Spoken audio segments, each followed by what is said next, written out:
748,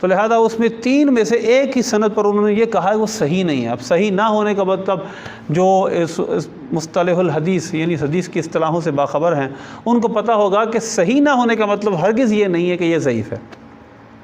تو پہلی بات تو یہ ہے کہ اس کی سند صحیح ہے۔ اس کی دوسری دلیل یہ ہے، یہ امام جامع ترمذی ہے، امام ترمذی رحمۃ اللہ نے اس حدیث کو حسن کہا ہے۔ اب مدلس تدلیس ہوئی، یہ میں ساری بات میں بات کروں گا، لیکن اس سے پہلے جتنے کلام یہ کرتے ہیں، جتنے بات کی کتابیں لکھی گئی، ان تمام کے اندر جو کلام ہے وہ یہ اس کلام کو اور امام ترمذی کے اس کلام کو میچ کریں، کیونکہ امام ترمذی امام بخاری کے شاگرد ہیں۔ وہ فرماتے ہیں کہ ابن مسعود کی حدیث حسن ہے، حالانکہ ان کو پتہ ہے کہ اس حدیث میں سفیان بھی ہیں، سفیان ثوری، عاصم بن کلیب بھی ہیں، جو کہ دونوں راویوں پر یہ جرح کرتے ہیں، وہ دونوں راوی ان کی سند میں موجود ہیں، لیکن وہ فرما رہی حدیث حسن ہے۔ یہ چھوڑ ڈالتے ہیں سفیان ثوری مدلس راوی ہیں، تو انشاءاللہ اس کے مکمل میں آپ کے سامنے جواب عرض کروں گا، لیکن یہاں پہلے یہ بات بتانا چاہتا ہوں کہ صاحب ترمذی نے اس حدیث کی سند یہی بیان کی ہے کہ وکیع عن سفیان عن عاصم بن کلیب عن عبد الرحمن بن الاسود عن القمہ، اس ساری سند میں جو 2 راوی ہیں، ایک سفیان ثوری ہیں اور ایک عاصم بن کلیب ہیں، ان پر یہ بالخصوص جرح کرتے ہیں۔ اب امام ترمذی رحمۃ اللہ علیہ نے یہ حدیث لکھی ہے اور کہا یہ حدیث حسن ہے، آپ نے کوئی جرح نہیں کی، یہ ان کو پھلانگ کر ان پر پھر بھی جرح کر کے ضعیف کہتے ہیں۔ لیکن آپ کو اور بات بتاؤں، اس حدیث کو ناصر البانی نے بالکل صحیح لکھا ہے۔ ناصر البانی کی تحقیق آپ جتنی پڑھ لیں، اس نے یہ لکھا ہے کہ یہ صحیح۔ ابن حزم نے المحلہ اپنی کتاب کے اندر عبداللہ بن مسعود رضی اللہ عنہ کے حدیث کو صحیح لکھا ہے، تو لہذا یہ ان کے اپنے گھر کے حوالے ہیں کہ جو اس بات پہ دلیل ہیں کہ عبداللہ بن مسعود رضی اللہ تعالیٰ عنہ کی یہ روایت بالکل صحیح ہے۔ لیکن اگر پھر بھی کسی کو شوق ہو اور وہ کہے کہ نہیں میں نے اس پر جرح کرنی ہے، تو میں آپ کے سامنے اس کی جرح بھی اور جرح تعدیل کی کتابوں سے آپ کے سامنے پیش کر دیتا ہوں کہ اس پر کیا جرح ہے۔ سب سے پہلے سفیان ثوری رحمۃ اللہ علیہ، ان کے متعلق جو کلام کیا جاتا ہے ان کو یہ کہا جاتا ہے وہ تدلیس کرتے تھے، اور تدلیس کرنے کے والا راوی کی روایت قبول نہیں ہوتی۔ تو پہلی بات یہ ہے کہ اگر یہی اصول اپنایا جائے تو امام بخاری رحمۃ اللہ علیہ کی جو حدیثیں ہیں جو انہوں نے سفیان ثوری سے روایت کی ہے اس کی کتنی تعداد ہے، میں آپ کے سامنے وہ تعداد بیان کر دوں کہ جو سفیان ثوری سے امام بخاری نے روایتیں کی ہیں وہ 207 ہیں۔ یہ 207 کا ٹوٹل ریکارڈ میرے پاس موجود ہے، میں کوشش کروں گا سارا ویڈیو میں ریکارڈ میں آپ کے سامنے لے آؤں کہ یہ سفیان ثوری رحمۃ اللہ علیہ کی 207 روایتیں ہیں جو امام بخاری نے اپنی کتاب میں لکھی ہیں۔ 262، 299، 362، 481، 503، 538، 630، یہ ساری لسٹ ہے جو میں نے بنائی ہے امام بخاری کی کتاب امام صحیح بخاری کی۔ یہ روایتیں تدلیس جن میں تدلیس موجود ہے، مدلس راوی موجود ہیں کہ جو ان سے روایت کر رہے ہیں، ان کی روایت بھی معن ہے، لیکن امام بخاری نے 207 روایتیں سفیان ثوری سے روایت کی ہیں ان کے ساتھ۔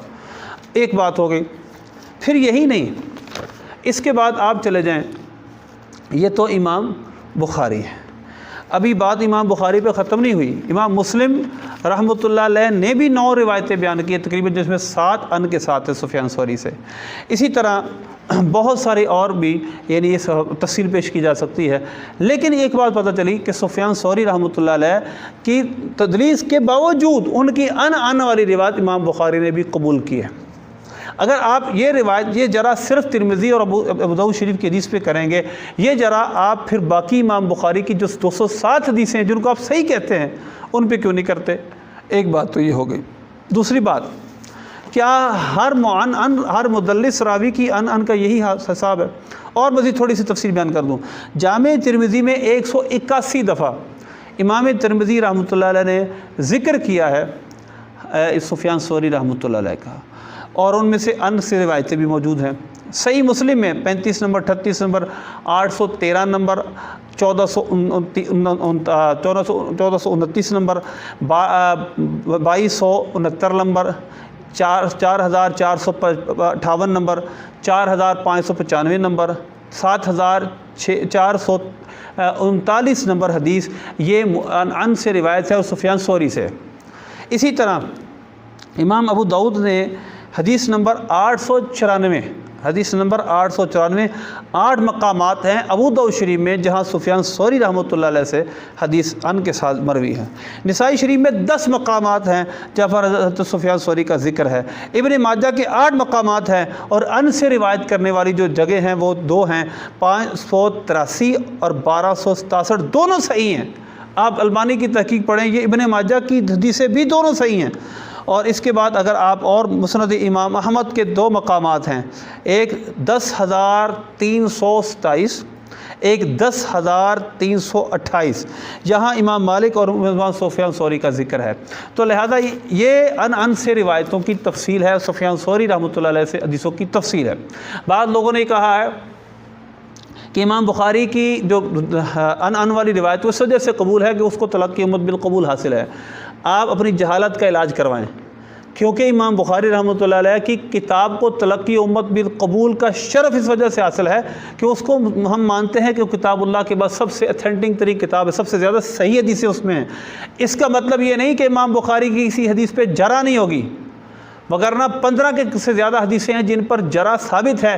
آپ نخبۃ الفکر پڑھیں، علامہ ابن حجر عسقلانی رحمۃ اللہ علیہ نے وہ تعداد بیان کی ہیں جن بخاری کی حدیثوں میں جرح ہے، بلکہ آپ نے خود جرح کی ہے۔ دیکھیں کتاب التوحید کی حدیث ہے، ثم دنا جبار رب العزت و کما قال علیہ السلام، پھر وہ جبار رب العزت کا جلوہ قریب ہوا، آپ نے یہاں شریک پر بحث کی ہے۔ اور یہاں تک کہ شبلی نعمانی نے اپنی کتاب سیرت النبی میں لکھا ہے امام بخاری کی سب سے زیادہ ضعیف حدیث یہ ہے۔ تو جب آپ کی اپنی باری آتی ہے، آپ تو امام بخاری کے حدیثوں کو ضعیف کہتے ہیں، آپ کس منہ سے کہہ سکتے ہیں کہ امام بخاری کی ہر حدیث صحیح ہے؟ تو لہذا ایسا نہیں ہے کہ امام بخاری کی کتاب پر جرح وارد نہیں ہوگی۔ جرح اصول و جرح کے سارے اصول، یعنی تعدیل اور جرح کے سارے اصول امام بخاری کی بخاری پر لگتے ہیں۔ تو جب انہوں نے 207 حدیثیں امام سفیان ثوری سے ذکر کی ہیں اور ان میں سے ایک بھی آپ ضعیف نہیں مانتے، تو پھر عبداللہ بن مسعود رضی اللہ تعالیٰ کی رفع یدین والی حدیث کو آپ کیوں ضعیف مانتے ہیں؟ اور آپ نے تو پھر صحابہ کو نہیں چھوڑا۔ حضرت عبداللہ بن مسعود رضی اللہ تعالیٰ عنہ کے بارے میں آپ نے کیا کہا ابو داؤد کی شرح میں اور مختلف کتابوں کی شرح میں؟ وہابیوں نے تو یہاں تک کہہ دیا کہ حضرت عبداللہ بن مسعود کو بھی حضور پاک صلی اللہ علیہ وسلم کا رفع یدین یاد نہ رہا۔ اور یار آپ نے تو جرح تعدیل کے سارے اصول ہی تباہ کر دیے کہ صحابی پر جرح نہیں ہوتی، یہ متفق علیہ مسئلہ ہے۔ آپ نے حضرت عبداللہ بن مسعود رضی اللہ تعالیٰ عنہ بھی جرح کر دی۔ ان کی جلیل قدر شان کیا ہے، انشاءاللہ میں اس پر مستقل ایک ویڈیو بناؤں گا۔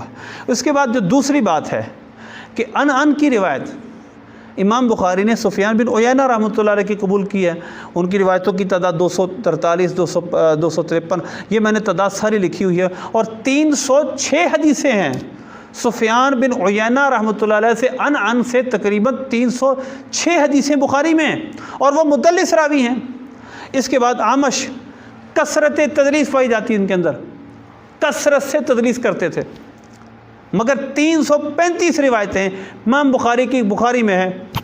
40 من کن فیہ کان منافقا خالصا، 34 نمبر حدیث ہے بخاری کی، یہ ان سے روایت ہے، عامش سے ہے۔ آپ نے مالک الدار کی حدیث کو جو وسیلہ جیسے ثابت ہوتا تھا مصنف ابن ابی شیبہ کی، آپ نے عامش کی وجہ سے اس کو ضعیف کہہ دیا کہ وہ ان راوی ہے۔ اور امام بخاری نے 34 نمبر حدیث 40 من کن فیہ کان منافقا خالصا، یہ ان کے ساتھ ہے، امام عامش سے ہے۔ 58 نمبر حدیث ہے یتخولون بالموعظۃ فی الایام کراہۃ الصامۃ علینا، کہ نبی پاک صلی اللہ علیہ وسلم جب ہم میں واعظ کرتے تو ہمارے اکتانے کا خوف کی وجہ سے ہمارا خیال کیا کرتے۔ حدیث صحیح لکھی ہے عامش سے ان کے ساتھ۔ کنت رجلا مزعا، مولا علی کا فرمان ہے، 132 نمبر حدیث ہے بخاری کی، امام عامش سے ان کے ساتھ ہے۔ آپ نے اس حدیث کو صحیح کہا ہے۔ حضرت مولا نے فرمایا کہ میں بہت زیادہ مزی مجھے آتی تھی کہ مجھے حیا آئی کہ میں حضور پاک صلی اللہ علیہ وسلم سے یہ سوال کروں کہ آپ کی شہزادی میرے عقد میں ہے، تو آپ نے کسی اور کو پھر عرض کی آپ میری طرف سے سوال کرے کہ میرے شرعی حکم کیا ہے۔ اس حدیث کو 132 نمبر حدیث ہے بخاری کی، امام عامش سے ان سے مروی ہے۔ اس کے بعد 178 نمبر، 218 نمبر، اسی طرح 224 نمبر حدیث میں بالخصوص کوٹ کروں گا۔ یہ مرزا محمد علی جتنے ہیں یہ سارے کے سارے کھڑے ہو کر پیشاب کرنا بھی سنت ہے، اس حدیث کو پیش کرتے۔ عطا سبادۃ قوم فبال قائما، نبی پاک صلی اللہ علیہ وسلم ایک قوم کے کوڑا کرکٹ کے ڈھیر پر تشریف لائے، آپ نے کھڑے ہو کر پیشاب کیا، اس کے آثار بیان کیے گئے ہیں، اس کی عذر کی وجہ سے حضور نے پیشاب کیا۔ یہ روایت امام عامش سے ان سے مروی ہے بخاری میں۔ آپ اس کو آپ صحیح کہتے ہیں، وہاں مانتے ہیں، جب ہماری بات آتی ہے آپ ان کو کہتے ہیں مدلس ہیں، ہم نہیں مانتے کہ حدیثوں میں یہ ہے۔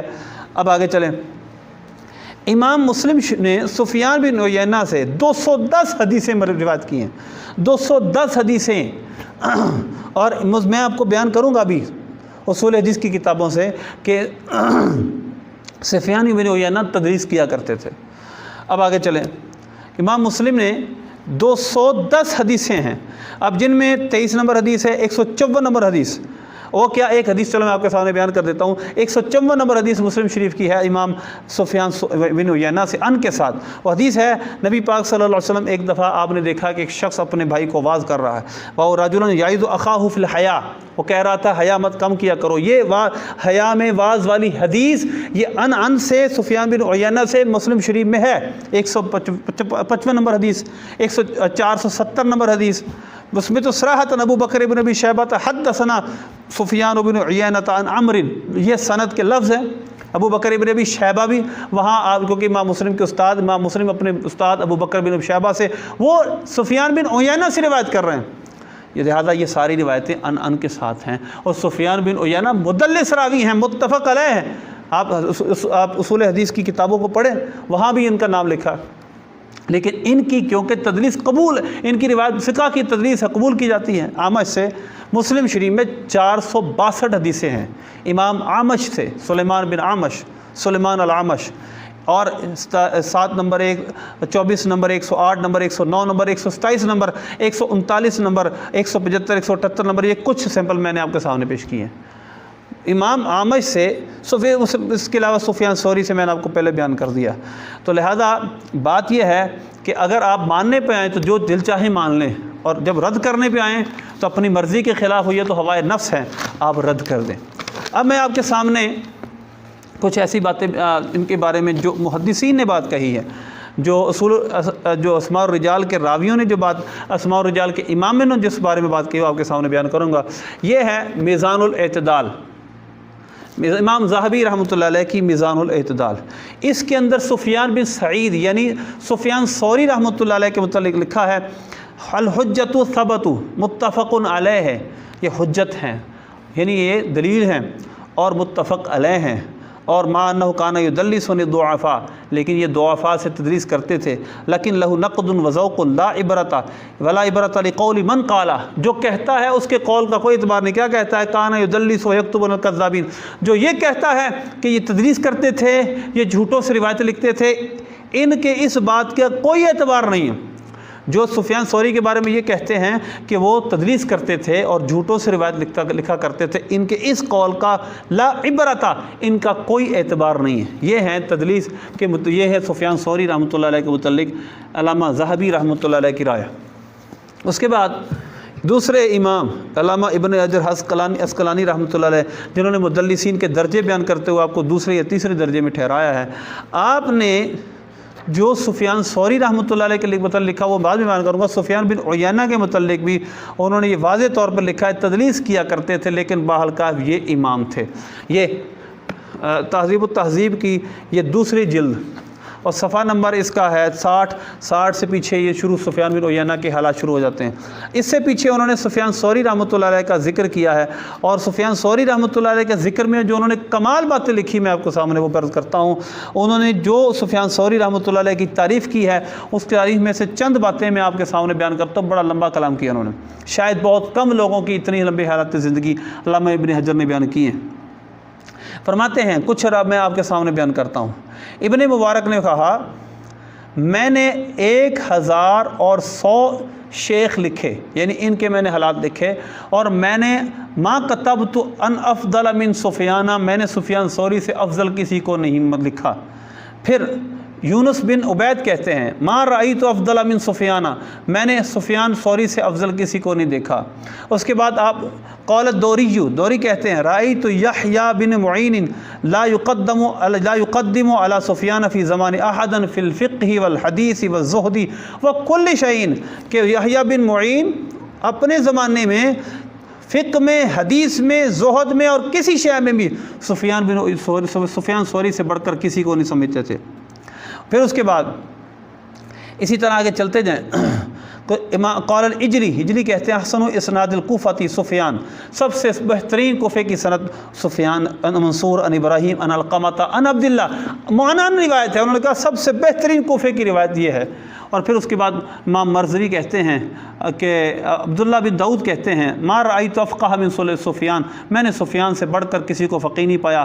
اسی طرح بہت سارے اور پھر راوی ہیں، بہت سارے اور۔ خطیب بغدادی کہتے ہیں کانا امامن، خطیب کہتے ہیں کانا امامن من ائمۃ المسلمین، یہ مسلمانوں کے امام تھے، وعالمن من اعلام الدین، اور دین کے بہت بڑے ستون تھے اور بڑا بڑا نام تھا، مجمعن علی امتہ بحیث یستغنی عن تزکیۃ مع الاتقان والحفظ والمعرفۃ والضبط والورع والزہد۔